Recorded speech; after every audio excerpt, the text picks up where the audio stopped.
recently my wife Stephanie and I were in Arizona for an anniversary. And, we love the outdoors, we love exercising, we love nature.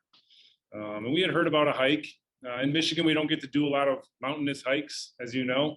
And so in the middle of a city like Phoenix, there's a variety of mountains just sticking up that you can go check out. And if you look carefully here, you can see a path coming up the right side of that. And that's the hike that we were looking at Piestewa Peak. And since we don't do a lot of mountain hiking, we're not used to that, we decided to check it out.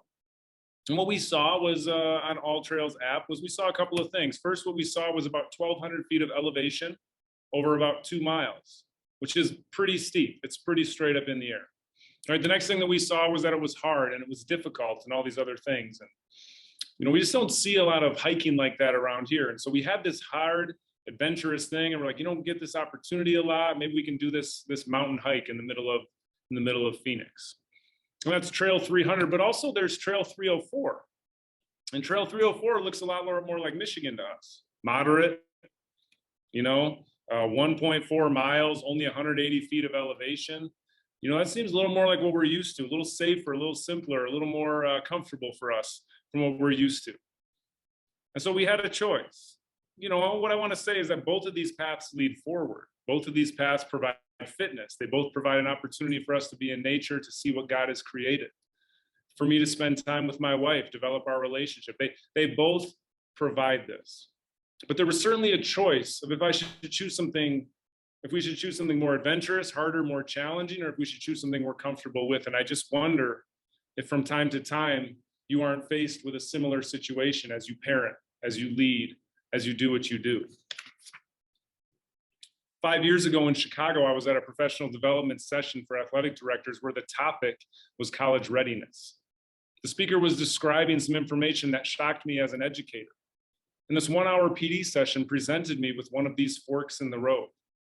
And whether I knew it or not at the time, I was presented with either following the norm, the known, the paved path, the path most traveled, which was loving kids, being an educator, helping them become academically competent in their subjects and move on to college. But he also showed me the path that led to adventure, the path on the left, the path that I never knew existed in this world. It was a path that once I started down it, I knew I could never turn from it. You see, both paths lead forward. Both paths were positive, both paths are solid. But certainly one is less traveled and one is a little bit more difficult. As Mark mentioned, I've been an educator for 16 years, a teacher for 8, a coach in 5th through 12th grade for 17 years, 10 years an administrator, and 5 years a business owner. But most importantly, as you saw, I'm married to my wife, Stephanie, of 16 years. And I'm also the father of these 3 young kids, Sophie on the left, Abigail in the middle, they're 4, and Jacob on the right, who's 9. And I show them to you to show you that I'm a parent, but certainly I come to you today not as a parenting expert. Many of you have way more experience as a parent than I do. And when it comes to parenting kids, I need you. I need your help, your advice, your experiences, your wisdom to help me become better as a parent. Jack Nicklaus, a famous golfer, said, as soon as you figure something out about golf, be quiet, don't say anything, because as soon as you tell somebody you figured out how to drive the ball straight, you can't hit it straight anymore. I sometimes feel that way with parenting. As soon as you think you got kids figured out, or I'm a parenting expert or something like that, it's never going to go right. And so maybe what it is, maybe today is just another perspective to consider.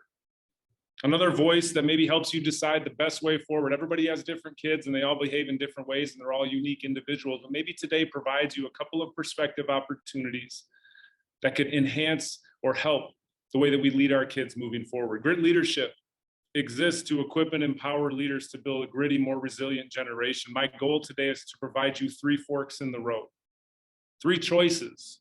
And if you'll continue to do what you do, and currently, the more comfortable, the more simple, the way that you're going, or to choose that adventure, that challenge.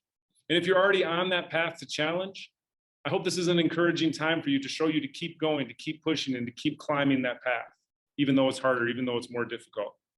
Because I think together we can take steps toward making our communities that we're in, wherever you are, a grittier, more resilient place to be.